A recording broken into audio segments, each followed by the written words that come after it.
Okay, so this is the definition of the Ising model.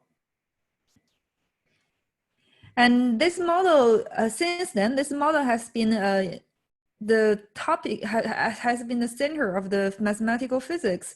So one reason is that this model, the definition of the model is very easy. And another reason is that, even though the definition is simple, it represents what we observed from the experiments. Here is a simulation for the Ising model. Here we see that when the temperature is very high, we have the two colors. This is the chaotic phase and the two colors mixed. This represents that the ferromagnet loses magnetization. And when the temperature is low, one color dominates. So this means that we do have the ferromagnetization. And here is a critical temperature, which is neither ordered phase nor chaotic phase. And we call it a critical phase. So then this shows that the Ising model very well represents what we observed during the experiments. Then the next question is, what is this critical value beta C? So what is the critical temperature? So this answer to this question was given 20 years later after the model was introduced. So the answer is like this. Suppose we are thinking about Ising model on Z2 square. Then this beta C has a very precise value, so it is 1/2 log 1 plus square root of 2. And then after we understand what is critical value, the next natural question is, what happens to the critical phase? So we know that for the chaotic phase, there's no magnetization, and in the ordered phase, there is magnetization. And what about the critical phase? Physicists give an answer. The answer says, for the critical phase, the system will become conformally invariant in the scaling limit. But then mathematician will ask, what does this mean? So what do you mean by the system become conformally invariant? Which quantity exactly become conformally invariant? So there are two ways to understand this question. The first way is that we fix endpoints inside the domain, and we check what is the expectation of the product of the n spins. And then this expectation will converge in the scaling limit to a function. And this function is called correlation function in conformal field theory. And this correlation function is conformally covariant. This is one way to understand what do we mean by the system is conformally invariant in the scaling limit. Another way to understand the conformal invariance is that we look at the interface between these two colors. And we see that this interface is a random curve. And in fact, if we know where are the random curves, then we can reconstruct the system, because we know that once you cross the curve, you switch the spin. Okay, so if we focus on the interface here, then another way to say the conformal invariance is that this collection of random interfaces, their scaling limit, the law of their scaling limit is conformally invariant. And this is the focus of today. Okay, so now let us zoom in this critical picture. So how about how we define this critical interface? How we define the interface? So I said that the interface, the definition for the interface is easy. It is just a random curve between the two colors. And the goal is to understand what is the law of this random collection of curves. In this figure, we see that the system is pretty complicated because there are interfaces starting from a boundary point and ending at a boundary point, but there are also interfaces form a loop inside the domain. So at the beginning, if we want to understand this collection of lines, then it is very difficult. So the first step is we want to simplify the question. So we only focus on one interface at the beginning. And the setup is like follows. Suppose we have an Ising model inside the domain, and we fix two boundary points, A and B. And now these two boundary points separate the boundary into two parts. And now we require that this part of the boundary has all spin plus 1. And this part of the boundary have all spin minus 1. And for the inside, we just sample the spin according to the Ising model measure. And then we have a unique interface starting from A to B. And for this interface, it follows the rule that to the right side of the interface, the spin is always plus, and to the left side of the interface, the spin is minus. And when there is ambiguity, say for instance here, we just turn left. So this is an artificial rule. And then inside this setup, we see that there exists a unique interface starting from A and ending at B. So in order to understand the collection of all the interfaces, the first step is to understand this what is the limit of this single interface. Here is a simulation due to Stasis Minov for the critical Ising model with the setup I just described. The great breakthrough happens in 1999. So when Oded Schramm introduced the SLE process, he realized that if you want to understand what is the scaling limit of this single interface, he find that this single interface should have two properties. The first one is it is conformal invariant, because this is conjectured from the physicist. So the physicists already conjectured the conformal invariance of the system. So suppose we are everything is good, like we are allowed to pass everything to the limit, then this conformal invariance will preserved for the law of the single interface. The second property this curve should satisfy, that is called the domain mark property. So this property is the continuum analog of the discrete Markov property. So in the discrete model, we can easily see that the interface satisfies a certain Markov property, and because we assume that everything is good, and this domain Markov property should also pass to the limit. So his idea is that if we want to understand what is the scaling limit of this single interface, we should first understand what are the curves with these two properties. And he find that in fact there are not so many curves satisfying both of these two properties. So he classified all of them and called them SLE kappa process. So in fact he proved that there exists only a one parameter family of random curve having the conformal invariance and domain mark property.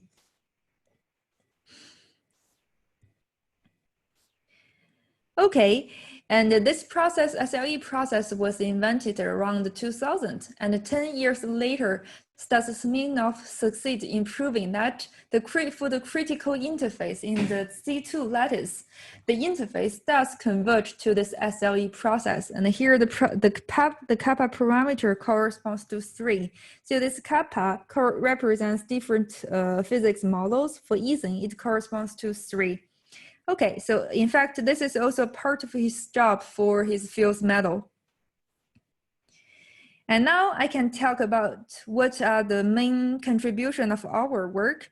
So in the previous slides, when I described this Ising interface, the Dubritian boundary condition we consider this called, the boundary condition is called the Dubritian boundary condition. The boundary condition is that you fix two boundary points, and you require this part of the boundary spins to be minus and this part of the boundary spin to be plus. So this boundary condition is very simple. And the next step is what you can say for more complicated boundary conditions. And the boundary condition we are considering is called alternating boundary condition in a polygon. So the setup is like this. So we first fix 6 marked point on the boundary. And this 6 marked point on the boundary divide the boundary into 6 segments. And then we consider our Ising model with the alternating boundary condition. So we plus -1, plus minus, plus minus. For this alternating boundary condition, then we see that there will have 3 interfaces for the critical Ising model. And these 3 interfaces will form a different planar link pattern. So as represented in this picture, so for 6 points, we're gonna have 5 different planar link patterns.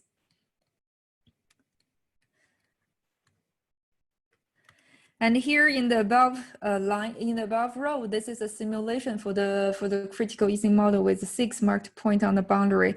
And our conclusion says that if you are thinking about the Ising interfaces in this polygon with alternating boundary condition, this interface will form a planar link pattern. This is a random variable, and we denote by A delta. And then we calculate what is the probability for each planar link pattern to appear. And the answer is that this probability will have a scaling limit, and the limit can be written in the right-hand side in this way. So the denominator is z alpha, and the numerator is the z Ising. So in fact, the numerator is the summation of all possible denumerators. And here, this z alpha is called pure partition functions for multiple SLE3. So far, I tell you that what is the main conclusion of this talk. So we calculate what is the probability for each planar link pattern. But so far, I haven't tell you that what are these pure partition functions. Now I will introduce what are this definition. Okay, so before the definition, I will spend a few more words on the history of the theorem.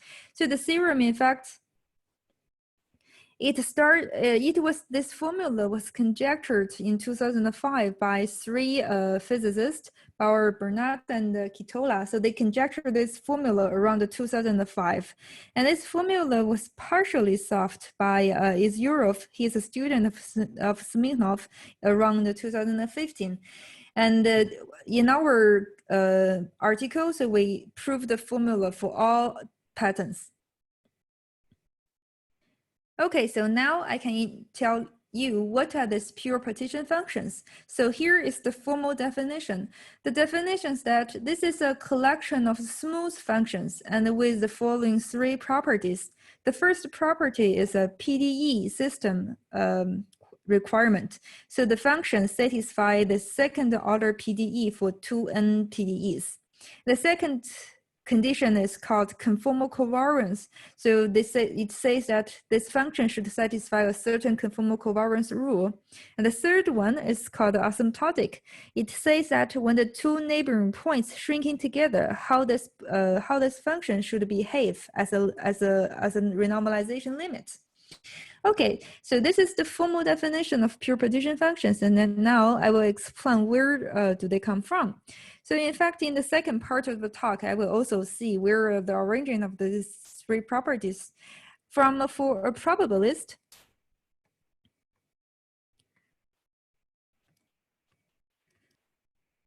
How we see these three properties. So in fact, the PDE, so for a probabilist, how we calculate a probability, the most common idea is that we first construct a martingale, and then we use optional stopping theorem to say that the martingale, the expectation of the terminal value of the martingale is the same as M0, and then usually from there, we can solve what is the probability. And in order to construct a martingale by Ito's formula, we know that constructing a martingale is equivalent to solve a second order PDE. And here, this is PDE comes exactly in this way.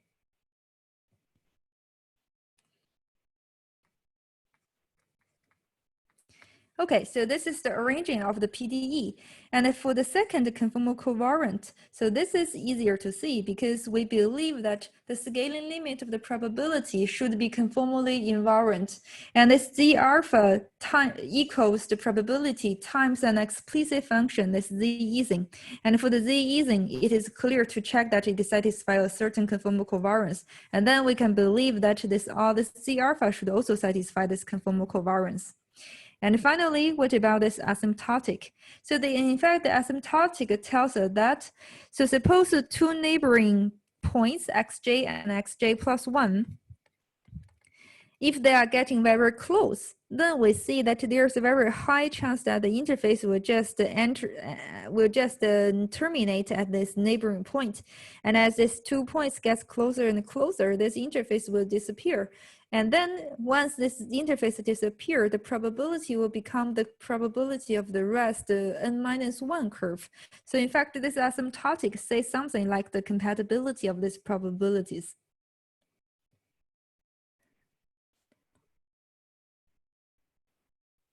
Okay, so this is the arranging of these three properties for a probabilist. And next, I will tell about what about this from a PDE person, how we see the system of conditions. Okay, so if you are a person doing PDE, so first you are given a system of PDE system, and then this asymptotic looks very like a boundary condition, boundary data. And if you think that you are given a sufficient number of PDEs and you have a very good boundary data, then you can believe that there will exist a unique solution. So this is what we observed from a PDE perspective. However, if you look closely at this PDEs, and you see that there are singularities in the coefficients. So this prevents us from using normal PDE tools to analyze this solution to the PDEs. And if you look closer, you see that this asymptotic is not exactly a boundary data. In fact, it tells you that when the 2 points shrinking together, the boundary after a certain normalization should behave normally. So this is not an easy boundary data. So in fact, you may believe that there exists a unique solution, but the normal tools are not applicable in this system. So the first question is going to be, if after your definition, do you have is there exist a collection of smooth functions satisfy your requirement? And if there exist, are they unique? And if they exist and they're unique, can you write down a formula for us? Okay, and for the rest part of the talk, I will focus on these 3 questions.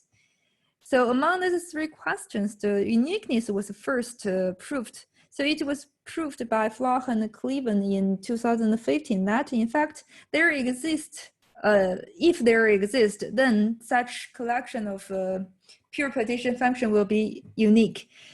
So if there exists a collection of solutions to the PDE, conformal covariance and asymptotic, they are essentially unique. Essentially means that you still need some extra regularity, but they are very weak.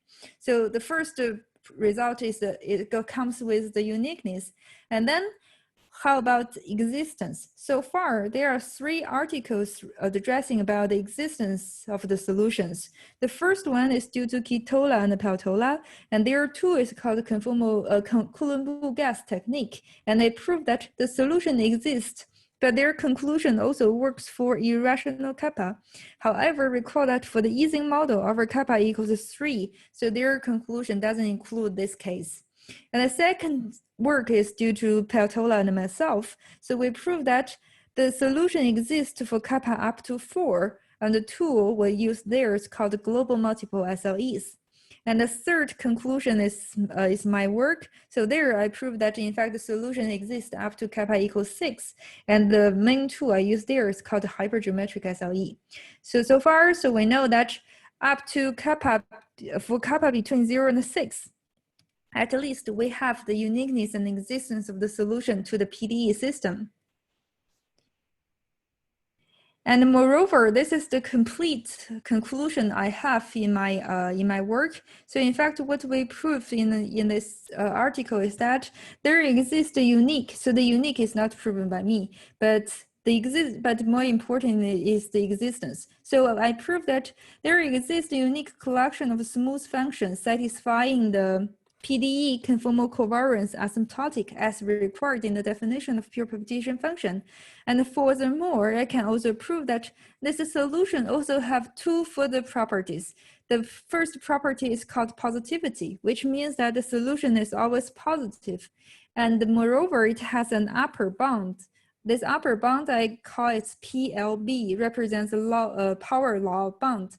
So this power law bound, this right-hand side, in fact, we can see that this is an optional upper bound.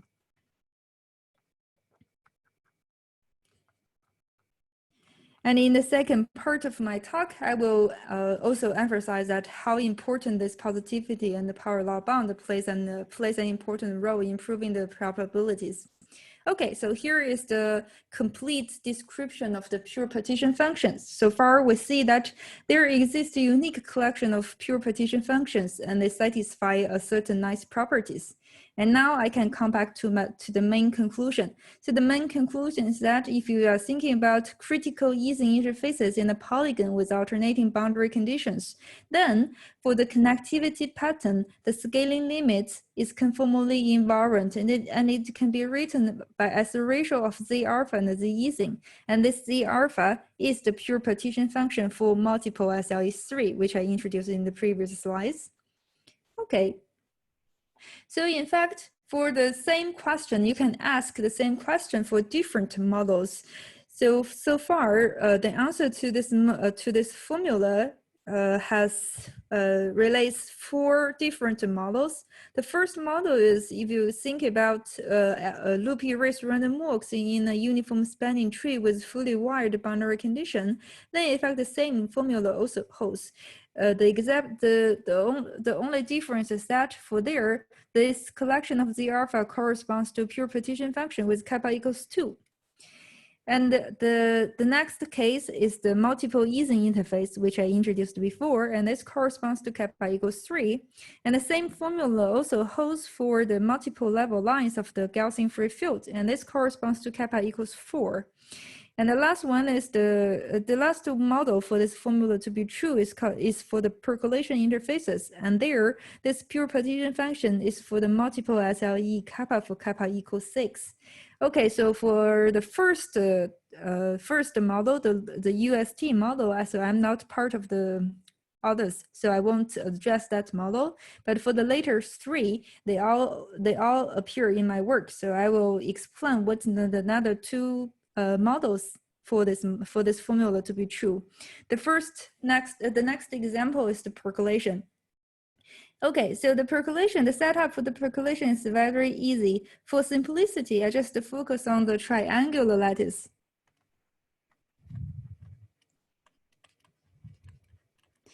And I consider Bernoulli site percolation on the vertices. So which means that on each vertex, I have 2 colors. It is either black or white with equal probability 1/2. And inside this picture, then I can draw an interface separating black from white. And it's mean of proof that such interface of critical Bernoulli site percolation on triangular lattice will converge weakly to SLE6. And for this model, you can ask the same question. Suppose I consider the model in the polygon and the boundary condition is alternating. Then I'm going to have a collection of multiple SLE6. And then what are the connection probability for each planar link pattern? And the answer is given by the same formula as before. So the probability has a scaling limit. The limit is Z alpha. And this Z alpha is the pure partition function for multiple SLE6.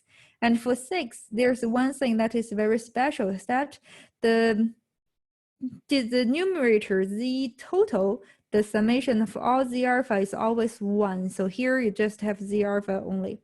Okay, and when n equals 2, which means that we are thinking about percolation in a rectangle. So this is exactly Caudy's formula. So in some sense, we generalized Caudy's formula to a general polygon.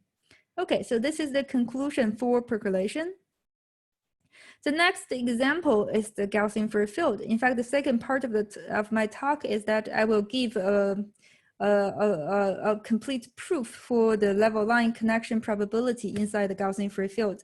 So I will start with the discrete Gaussian free field because it is easier to define.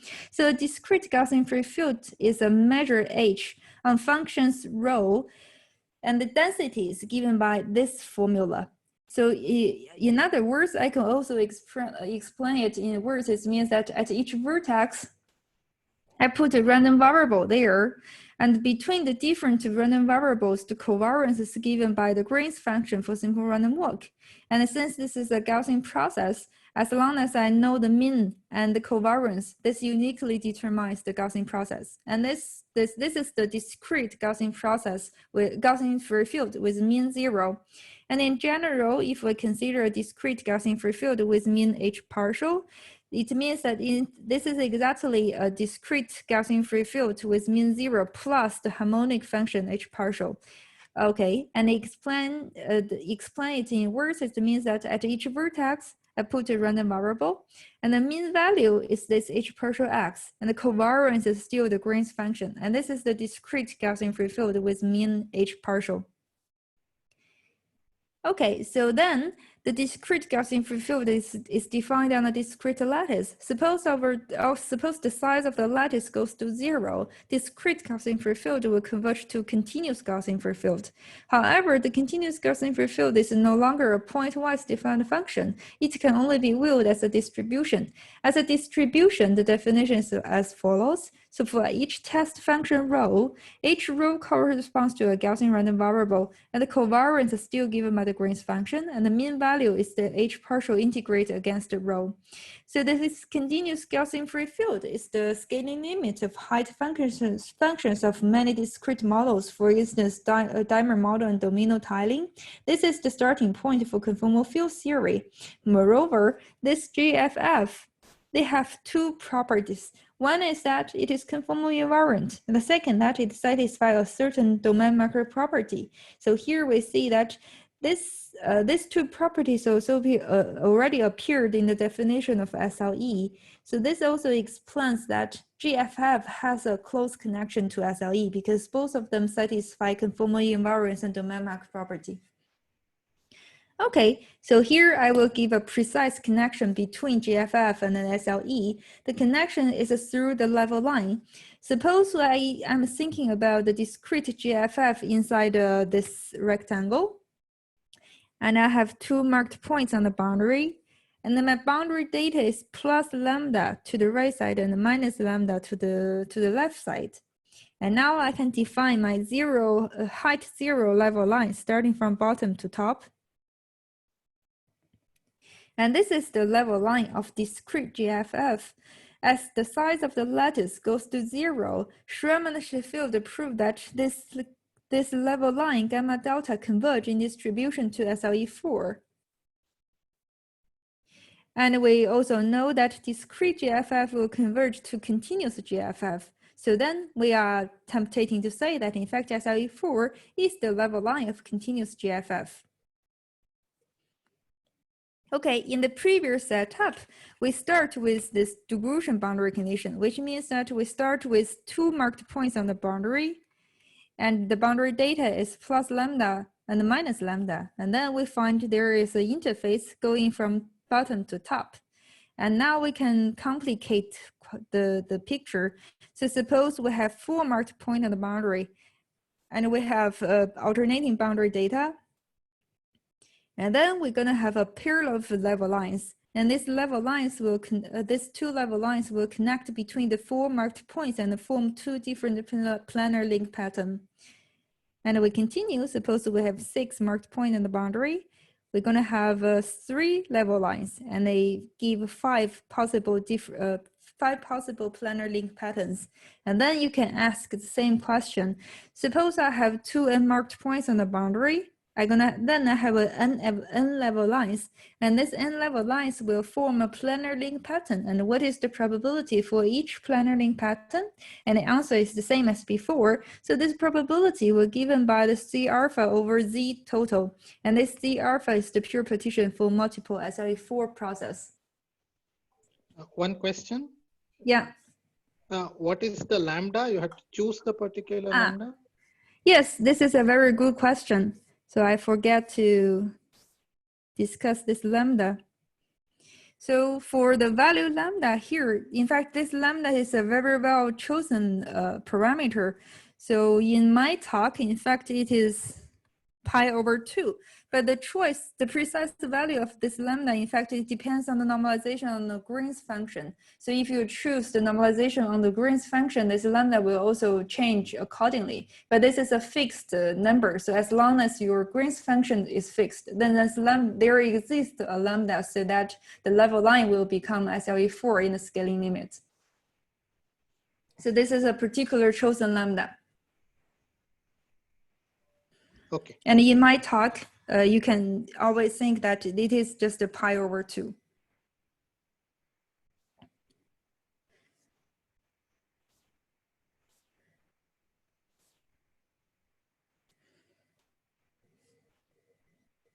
Okay, so here is the conclusion for the level line of GFF. So if you ask what are the connection probability for each planar link pattern, then the answer is the same as before. So the probability is this Z alpha over Z total. And this Z alpha is the collection of pure partition function. And the difference is that now kappa equals 4. Okay, so in fact, there's one more interesting property for kappa equals 4 case is that, in fact, in this case, we can give you an explicit formula for this collection of pure partition function. So usually this collection of pure partition function, they are not algebraic. So then I won't give you an explicit formula. I just tell you that this is the unique solution to the PD system. But for kappa equals 4 and 2, they are algebraic. And for kappa equals 4, in fact, I can give you an explicit answer. So the explicit answer looks like this. So here for beta, beta is also a planar link pattern. I define this conformal block function. So they are just polynomials. And this Z alpha, in fact, is a linear combination of these conformal blocks. Or you can also think that this Z alpha pure partition function is a basis for the solution space. And this conformal block function U beta is another basis of the solution space. And these two bases will have a linear transformation given by this matrix M alpha beta. And everything is explicit, but since I don't need their explicit expression, so I didn't give a full definition of them. I just want to show you that, in fact, for kappa equals 4, we do have an explicit formula for this solution. Okay, so now let us come back to the summary. So the summary is like this: that suppose we are thinking about the 2D critical lattice models in a polygon, and the boundary condition is alternating, and then we ask what is the connection probability for each planar link pattern, and the answer has a general formula. The answer is that for each connectivity pattern, the probability is given by Z alpha over Z total, and this Z alpha is the collection of pure partition functions. And for this formula to be true, so there are 4 examples in this list. The first example is the loop erase random walk in uniform spanning tree. The second example is the multiple Ising interfaces. The third one is the level line of the Gaussian free field. And the last one is the percolation for the interfaces. So in fact, you may ask what happens for the another models. So the answer is for another model, then the formula may fail. So because for this 4 model, you can see that there's a rotation symmetry.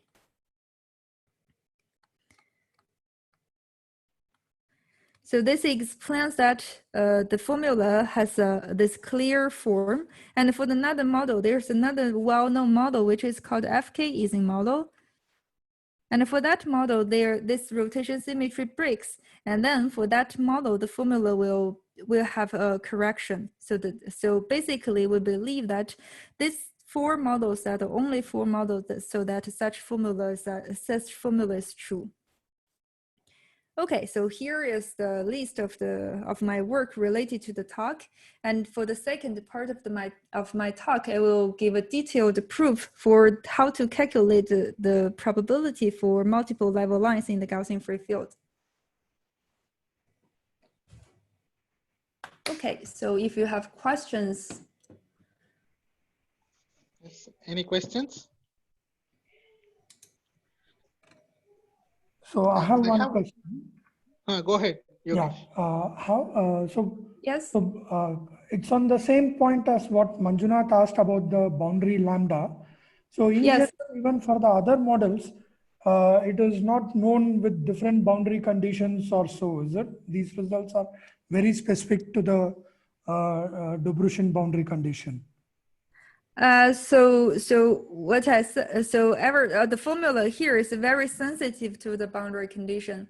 And for the level line in the GFF, this lambda has to be very well chosen. So there exists only one lambda so that everything works. Okay. And if you choose for different boundary data, then the probability and the formula will completely be different. Okay.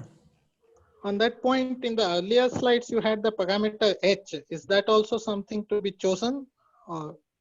So yeah, so I forget that in fact H is explicit depending on kappa. Okay. So I think in the definition of pure partition functions here, so here this H, so H, this is in fact this is the conformal weight 1 2. So explicitly it is 6 minus kappa over 2 kappa. Okay. On the same slide, I have another question. You define the pure partition function on the upper half plane, and you use the second property to define it on the polygon, I suppose. Right? Yes, exactly. So you first start with the upper half plane and you map it by conformal covariance into any polygon. Okay.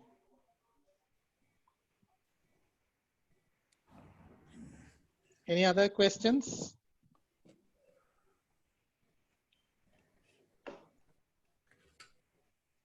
Okay, so if not, let's thank Hao for the first lecture. Maybe everyone can unmute and then. I think everybody should be able to unmute themselves. Yeah, so just to be precise that we're gonna resume in 15 minutes, right? Yes, I will announce that. So we'll start at in 15 minutes exactly, yeah. Yeah, and in the second part, I will give a precise proof for how to calculate the probability for level line in the GFF. Okay. Okay, so let's thank Hao for the first lecture. Yeah, so in the second part of my talk, I will focus on how to calculate the probability for level lines in the GFF. So I will quickly revise what we see from the first part of the talk. So we start with what is a discrete GFF. So a discrete GFF is a measure of functions in this way, and the density is given by this formula. And if we express it in words, it means that at each vertex, Hx is a Gaussian random variable, and this is a Gaussian process if we put them together. And for this Gaussian process, the mean value is 0, and the covariance is Green's function for the simple random walk. So this is the definition for discrete GFF. And in general, for discrete GFF with a mean H partial, it is exactly the discrete GFF with mean 0 plus a harmonic function H partial. Okay, and if we let the size of the lattice goes to 0, discrete GFF will converge to the continuous GFF. And the continuous GFF is a distribution. For this distribution, we can view it in this way. For each test function rho, each rho corresponds to a Gaussian random variable. The covariance is given by the Green's function, and the mean value is just H partial integrate against rho. This GFF is very important in the starting point for conformal field theory. And in this second part of the talk, I will discuss the level line of GFF. I start with the setup in the discrete as it is easier to explain the level line in this setup. Suppose I have a discrete GFF in this rectangle and I pick 2 boundary points. And for the boundary data, it's a plus lambda to the right side and a minus lambda to the left side. And then I explore what is my level line of 0 height. And I call it gamma delta. So this is a random curve. And Schramm and Sheffield proved in 2009 that this random curve gamma delta converges in distribution to SLE4 as delta goes to 0. And in some sense, we say that this SLE4 is the level line of Gaussian free field with height 0. And in the previous description, our boundary data is very simple. We fix 2 boundary points, and the boundary data is plus and minus. And then there exists a unique level line going from bottom to top. And if we have more boundary points, then we have more level line of 0 height, and they form a different planar link pattern. And the conclusion is that suppose I have 2 unmarked points on the boundary, I have n0 level lines. This n0 level line form a planar link pattern. And for each planar link pattern, the probability for each one is given by the C alpha over Z total. And this C alpha is called the pure partition functions for multiple SLE4. And in the second part, I will explain how we obtain this formula based assuming the existence of pure partition function. Okay, so to this end, first of all, we need to discuss what is the law of the level line. So, and in order to explain what is the law of the level line, I need to introduce what is the loaner chain. So I will try to keep as informal as possible to just give you the idea. So what is a loaner chain? Yeah, sorry.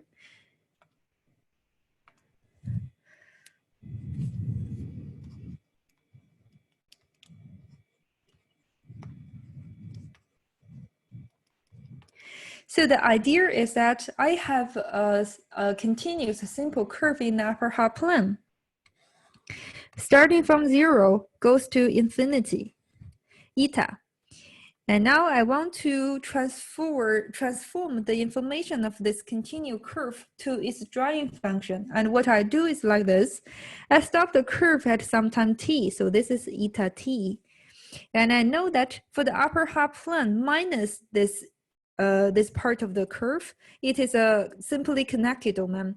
And then there exists a unique conformal map GT from this domain to the upper half plane so that it sets the tip to some boundary point and it normalizes at infinity, which means that at infinity, it has an expansion in this, the expansion at infinity so that GTZ minus Z goes to 0 as Z goes to infinity. And this normalization is also called hydrodynamic normalization at infinity.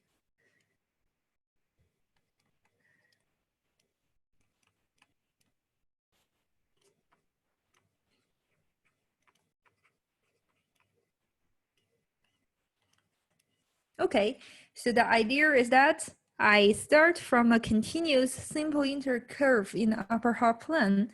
I stop at some time t. I consider the upper half plane minus this part of the curve.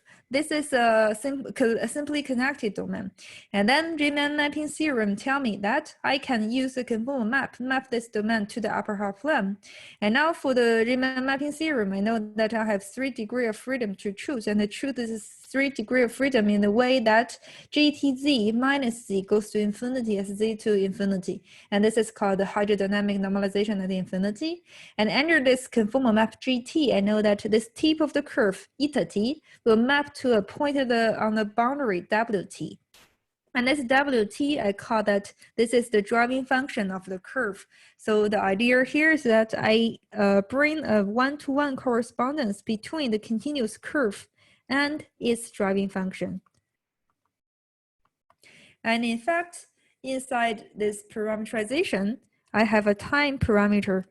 In fact, the time parameter, as a consequence, you can show that, in fact, this GTZ has an expansion at the infinity like this.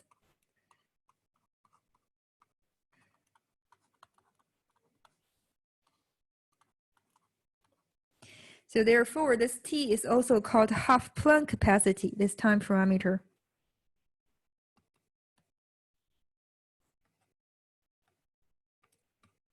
Okay, so this is the idea of what I'm doing. So the idea is that I want to transform a continuous simple curve in the upper half plane to a one-dimensional process, driving function. And the formal definition is what we see in the slides. So for the formal definition, it's usually go like this. So we start with the driving function, which is a real valued continuous function.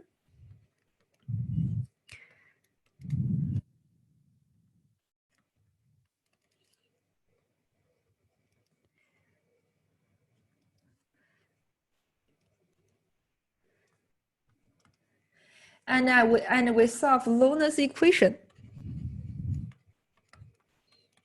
For each fixed z, we solve this equation.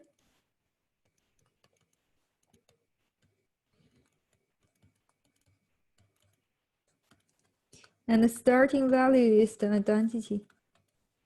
And for this equation, for each fixed z, we solve this equation, and we know that the equation, the solution exists up to the first time that the denominator goes to 0. And this tz is the maximal time length that we can define the solution. And we call this tz the swallowing time.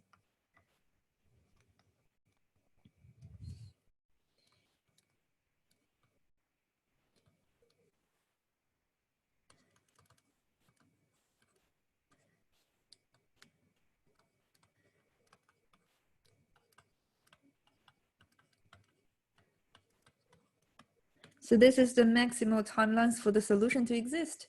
And then the loaner chain is defined as a sequence as a compact set. This KT is the closure of the set of Z such that the solution dies before T. And if in this formal definition, in fact, you can check that under this definition, GT is the unique conformal map.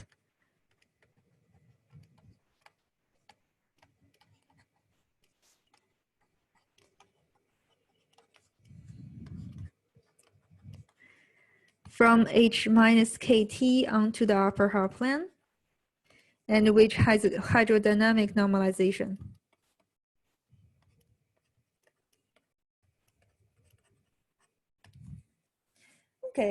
Okay, so this is the formal definition, but you can just remember the basic idea I explained at the beginning.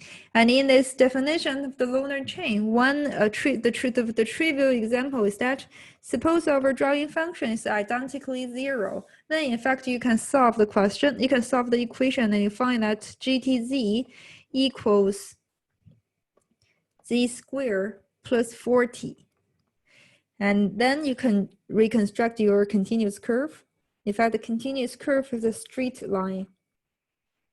So this GT is the conformal map from this slit upper half plane onto the upper half plane with hydrodynamic normalization. And this slit has height 2 of square root of T. Okay, so this is a trivial example that the drawing function is identically 0. And in our famous example, SLE kappa, in fact, it corresponds to that this WT is the square root of kappa times the Brownian motion. And this BT is a standard one-dimensional Brownian motion. Okay, so now you may ask that for such WT, whether the solution exists and whether it corresponds to a continuous curve. And now I will just give you the answer. The answer is that when kappa between 0 and 4, the loaner chain is exactly a continuous simple curve as we expect.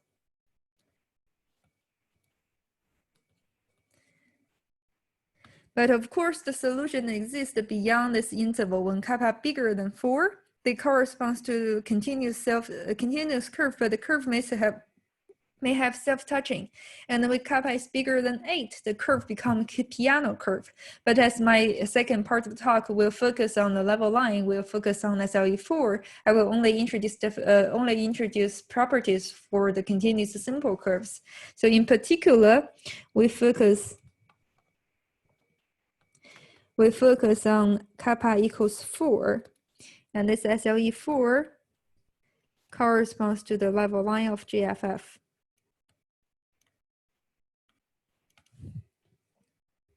Okay, so now I can say the precise, now we can discuss what are the laws of the level line of GFF. The most simple case is what I said at the beginning. So for the Dubritian boundary condition, when I only have, this is my upper half plane, and I only have 2 marked points on the boundary, 0 and infinity. And the boundary data is plus lambda to the right side and minus lambda to the left side. And in this case, the level line, this is an SLE4 curve, which means that this WT is 2 times Brownian motion. Okay, so this is the most simple case that when the boundary data is Dubritian. And now in our general setup, when we are thinking about the level line in a polygon, so when we have 2 unmarked points on the boundary, 6, and the boundary data is alternating,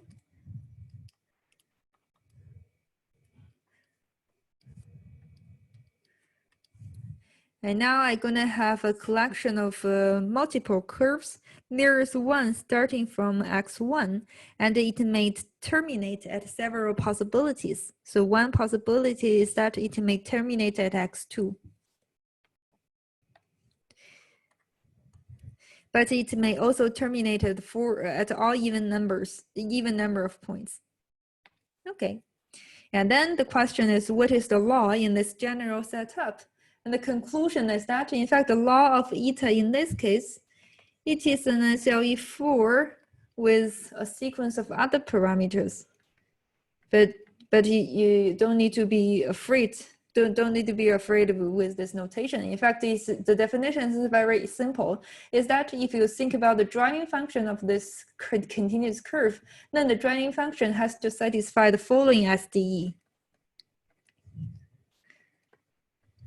So dWt equals 2 dBt. So this part is the same as the standard SLE4, but it has a drift term. The drift term is like this.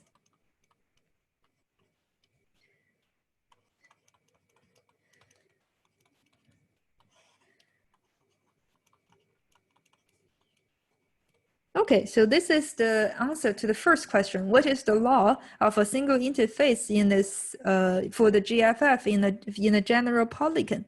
So the law is that the drawing function satisfies this SDE. So if you are familiar with random matrix theory, you may notice that in fact this equation is a variant of Dyson-Brownian motion.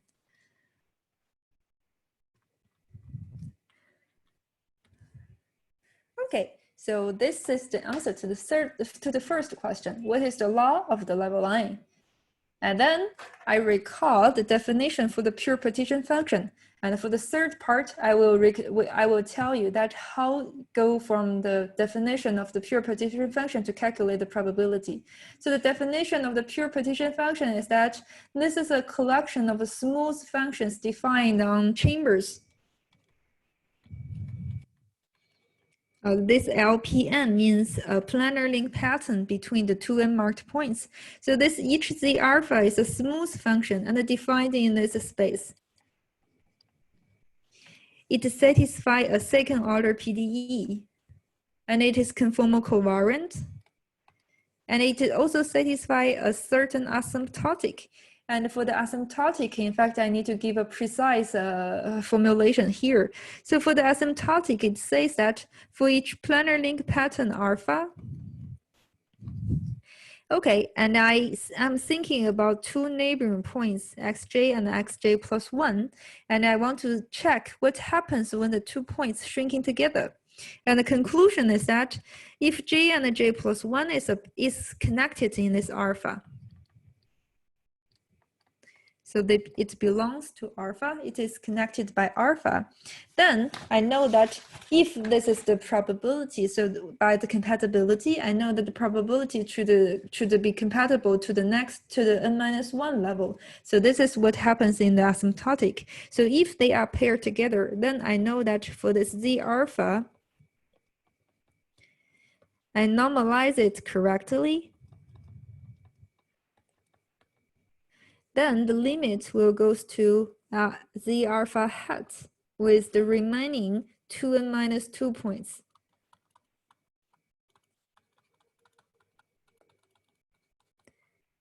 And here, this alpha hat, it is alpha, remove this link pattern. Okay, so this is what happens when the 2 points are paired in this alpha. And if they are not paired in this alpha, I know that the limit should go to 0. Okay, which means that in fact you use the wrong normalization, and since they are not paired, when they shrink together, they are not allowed in this event. Okay, so this is the precise definition of the asymptotic. And here is what we see from the first part. So the complete conclusion about this pure partition function is the following. There exists a unique collection of Z alpha of this smooth function, satisfying what you required in the definition. You satisfying the PDE, the conformal covariance, the asymptotic. Moreover, I can also prove that this collection of functions also have two other properties. One property is that they are all positive. So in fact, this is non-trivial from the definition. Suppose you just have a solution, a system solution of the PDE. Usually, it is hard to tell whether they are always positive or not.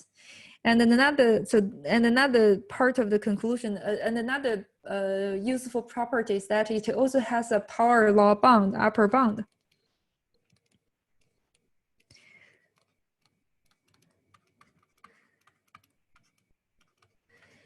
So here in the right-hand side, what the AJ BJ means is that this alpha is a planar link pattern. So it has, and I write all the patterns inside this link, all the links inside this pattern as A1 is paired with B1, A2 paired with B2, and AN paired with BN. Okay, so there's two properties. For this part, I denote by positivity. And for this power law bound, I define that by PLB. So the conclusion is that not only I can show that the existence of this collection of pure partition functions, but I can also prove that this collection of functions also satisfy these further two properties. One is positivity, and another is power law bound. And now I can show you how to calculate the probability.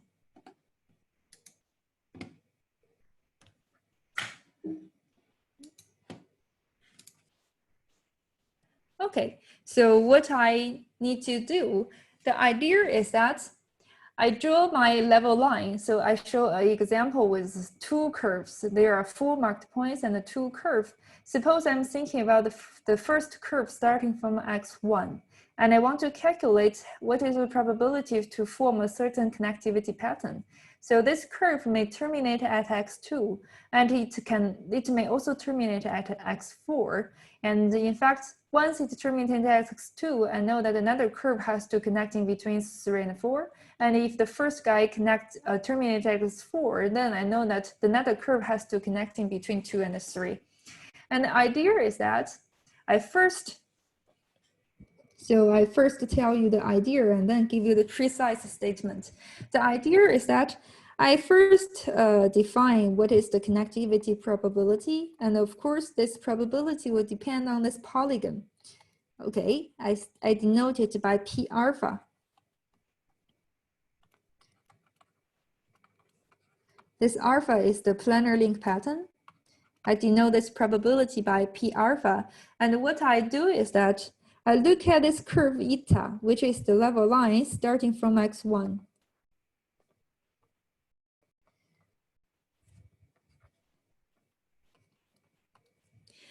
I run this curve for a small time t, and I calculate what is the conditional probability of this connectivity pattern.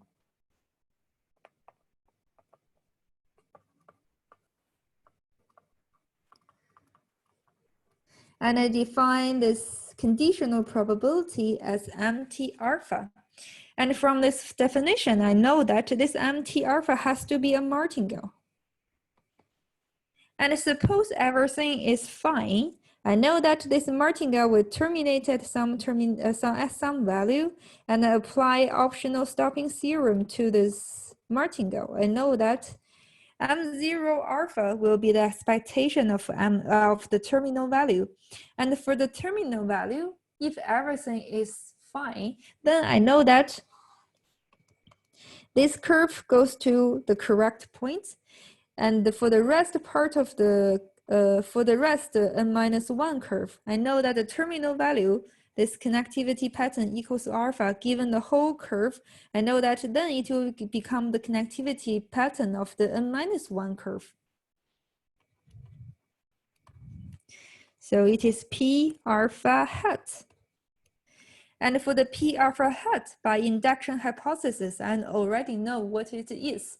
And then from here, I see that P alpha equals M0 alpha. So which means that as long as I understand this martingale, in principle, by induction hypothesis, I will find, I'm allowed to calculate the sequence of probabilities one by one.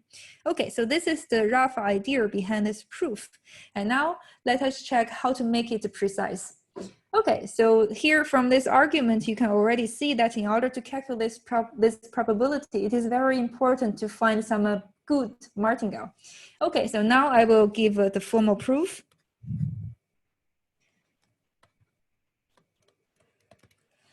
Okay, so first, suppose because I already have this collection of the smooth functions, what I do is that I define this process MTZ alpha. The definition is that this is the smooth function, and I track what are the evolution of the two endpoints.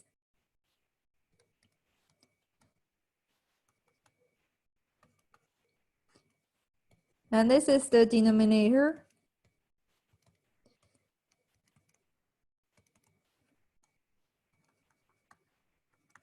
Okay, so this is the definition of my MT alpha. So first of all, since I know that this Z alpha satisfies the second order PDE, I can conclude that this MTZ alpha is a local martingale. So PDE tells me that this MTZ alpha is a local martingale. And now recall that our goal is to use optional stopping theorem for the martingale. And if it is a local martingale, it is not sufficient to use the optional stopping theorem. In order to use the optional stopping theorem, I need to say that it is a true martingale. This is what positivity tell me, because since I know that all this Z alpha are positive, and this DGFF is the summation of all possible Z alpha. So therefore, the ratio between Z alpha and the DGFF is always between 0 and 1. So positivity tell me that this martingale, this local martingale, is always between 0 and 1. And then I'm allowed to use optional stopping theorem, which tells me that M0 equals the expectation of MT. And then I need to check what is this terminal value here. Okay, now let us check what is the terminal value. So from the definition, we see that this MTZ alpha is defined in this way.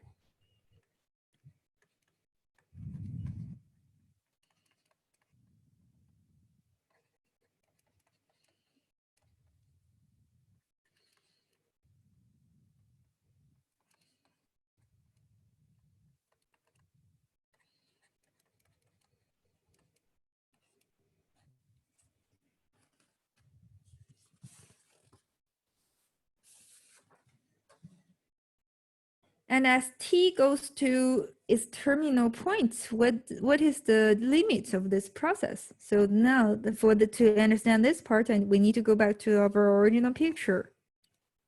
So we have 6 marked points. We have 2 unmarked points on the boundary. And this is our interface, eta. And we suppose that 1, 2 is inside alpha. For this eta curve, in fact, 1, 2, 3, 4, 5, 6, it can go to 2, but it is also allowed to go to terminate at 4, and it is also allowed to terminate at 6. And then there are 3 cases. There are 2 cases. The first case is that this eta t goes to the correct point. It goes to x2. Case 1.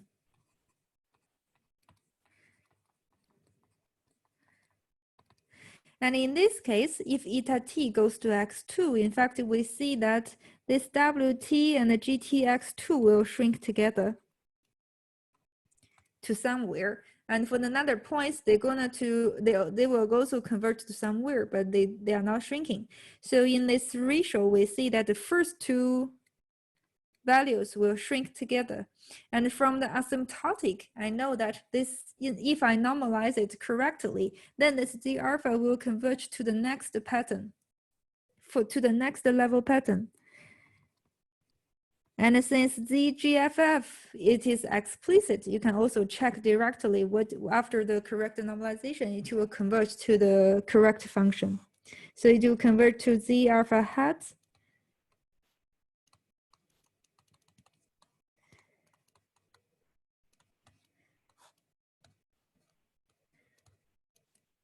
with 2n minus 2 points.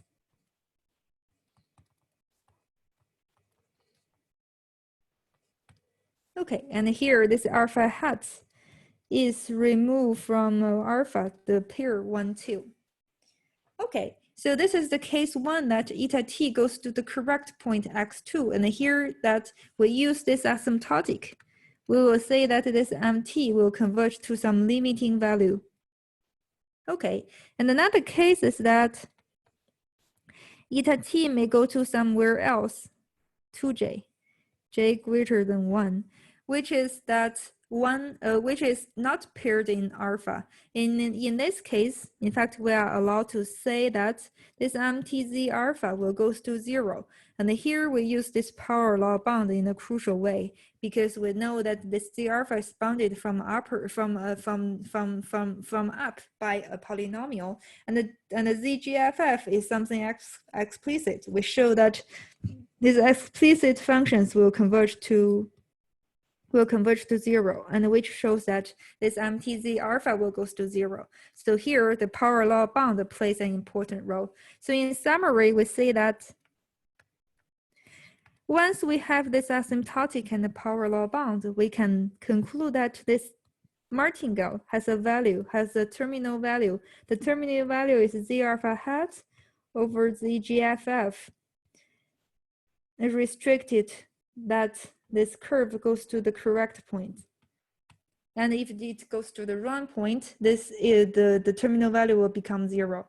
And now plug in this back into the optional stopping theorem. We have that m0 z alpha equals the expectation of mt z alpha. And for this mt z alpha, we know that this is z alpha hat over z GFF. And restricted to the case that eta t goes to the correct point. And here in our picture,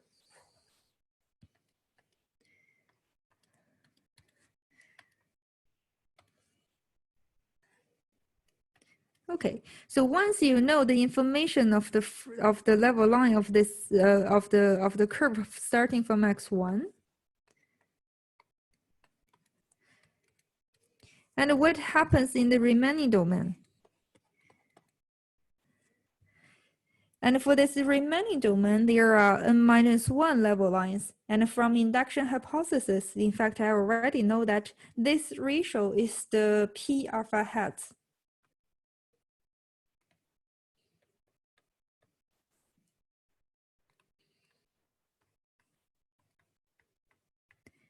Okay, so here I use the induction hypothesis.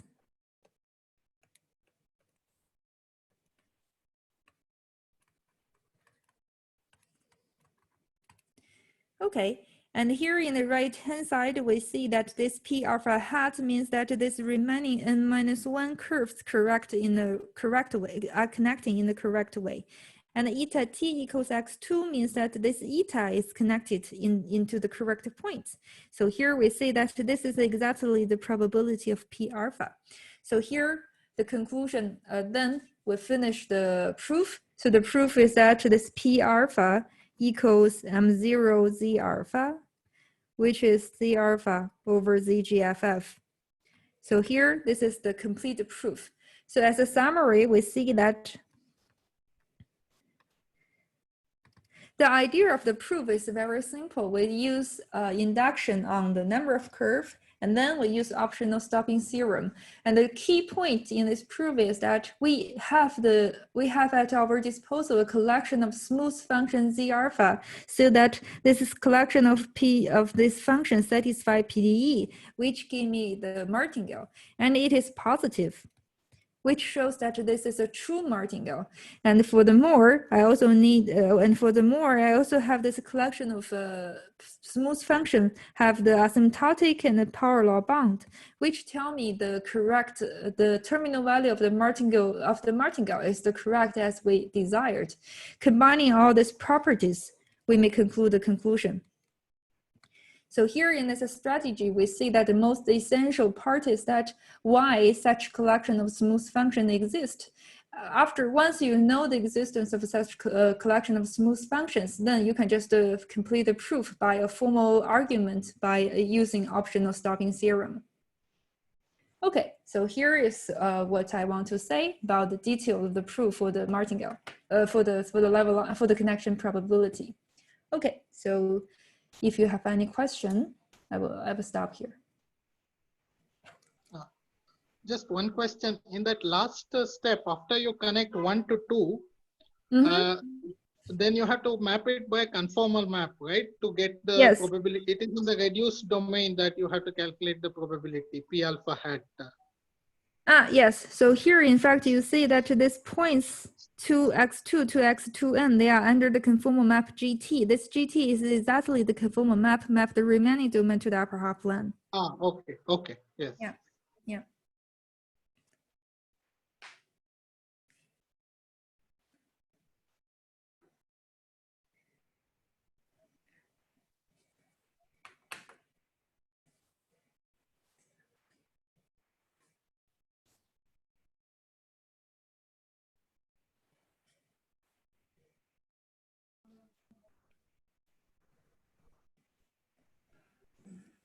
Manju's 1 minute. Manju has muted himself. Sorry. Okay. Are there other questions? You want to continue further or? So yeah, I will stop here. Okay. Okay. So are there any questions? First, let's. So I had one more question actually. I mean, maybe two questions. So one is there any particular case here where you get something like a uniform distribution on non-crossing partitions for a choice of kappa and excise? Sorry? Is there a choice of one of these parameters, excise and the kappa, under which this probability becomes uniform distribution on these non-crossing patterns? So in fact, this probability formula, it depends on the polygon. And suppose if your polygon is a standard polygon, then this well. So in fact, this is a very good question. So in fact, I don't know. Okay. So formally, the probability, of course, it will depend on the polygon. But if your polygon is very well symmetric, it's not clear how they whether the probability is uniform, because it also depend on it will also depend on the connectivity pattern. And in fact, for the Ising model, you can see that for a certain for a certain of the so for this GFF, you may guess that the first picture, the fourth one, and these two will have the same chance if this is a standard polygon. And these three have the same chance, but it's not clear what is the ratio between these two patterns. Yes. Yes. Yeah, I'm not sure whether there exists a model so that they are the same. Okay. Yeah. Any other questions?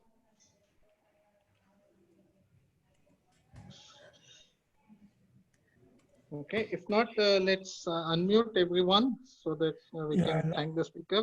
I'll ask everybody to unmute. Yeah.